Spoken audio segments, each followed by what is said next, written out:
Assalamualaikum warahmatullahi wabarakatuh. Hari ini kita akan belajar terkait analisis investasi pasar modal, yaitu pendekatan nilai intrinsik. Nah, pendekatan penentuan nilai intrinsik saham berdasarkan analisis fundamental, kita pakai pendekatan yang pertama ada present value approach, di mana di sini kita menggunakan metode kapitalisasi laba atau capitalization of income method, karena melibatkan proses kapitalisasi nilai-nilai masa depan yang akan kita nilai pada saat-saat ini gitu. Padahal kita kan pengen tahu nih nilai perusahaan kita tuh berapa sih 10 tahun yang akan datang gitu.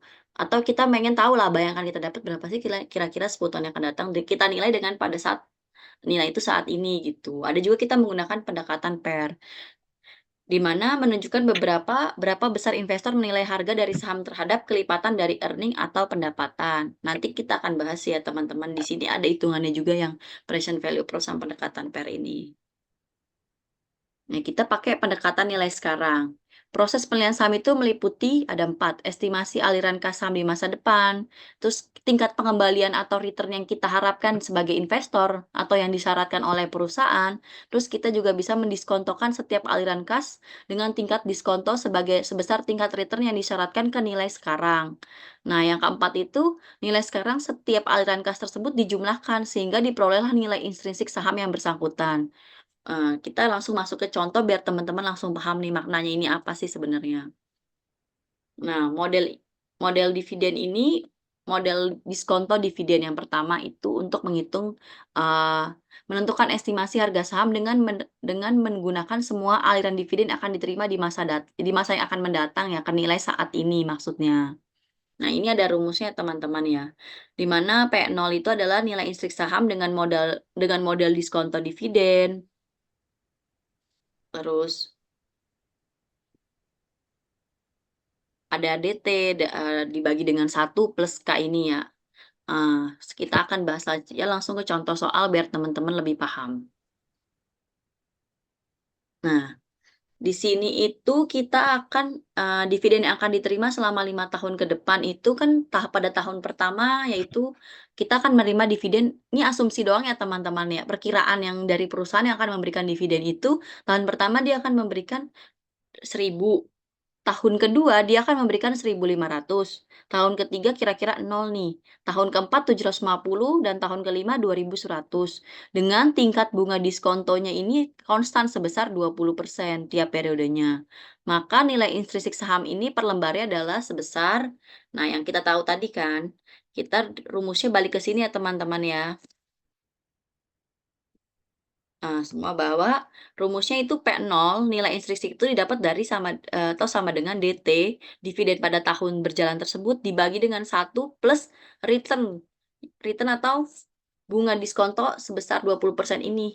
Nah, berarti kan karena rumusnya tadi P0 sama dengan DT, D ke 1 mungkin D+2 plus D3, nah sampai D5 dibagi dengan 1 plus K. K itu adalah return yang akan atau, tingkat bunga yang akan kita dapat gitu tiap periodenya, makanya rumusnya seperti ini. Nah, sekarang model pertumbuhan nol atau dividen konstan tidak bertumbuh. Model ini asumsinya bahwa dividen yang dibayarkan perusahaan tidak akan mengalami pertumbuhan.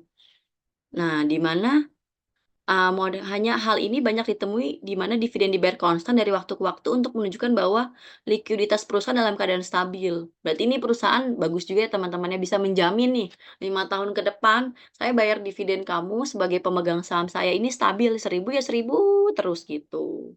Rumusnya itu P0 sama dengan D0 dibagi dengan K. K ini tadi sama ya, tingkat return atau tingkat suku bunga lah yang akan kita dapatkan nanti. Nah, contoh soalnya seperti ini. Misalkan saham A itu menawarkan dividen tetap sebesar 800 per lembarnya. Dividennya ya, D0 ya berarti nih kita udah punya D0-nya 800 nih. Tingkat return yang diisyaratkan investor atau ini berarti investor yang minta 20% nih tingkat return-nya. Berarti kan ada investor yang minta, bisa juga perusahaan yang minta ya teman-teman ya. Gimana kesepakatan antara mereka aja. Nah, berarti berapa nilai saham intrinsiknya per lembar nih? Ya tinggal kita bagi aja, P0 sama dengan rumusnya tadi D0 dibagi dengan K, 800 dibagi dengan 0,2. Ya, kita ketemu nilai intrinsik saham itu adalah 4.000. model pertumbuhan konstan atau dividen ini konstan. Model ini dipakai untuk menentukan nilai saham jika dividen yang akan dibayarkan mengalami pertumbuhan secara konstan selama waktu tak terbatas. Tadi kan dividen dibagi jadi 3 ya, teman-teman ya. Ada yang dibayarnya tahun nggak beraturan yang tadi saya bilang, dia tahun pertama 1.000, contoh soalnya tahun kedua 750, tahun ketiga 500 atau 0. Nah, sedangkan kalau yang tadi sebelumnya itu modal pertumbuhannya 0 dalam artian dia ya udah dia akan konstan dapatnya, 800 terus gitu per lembarnya.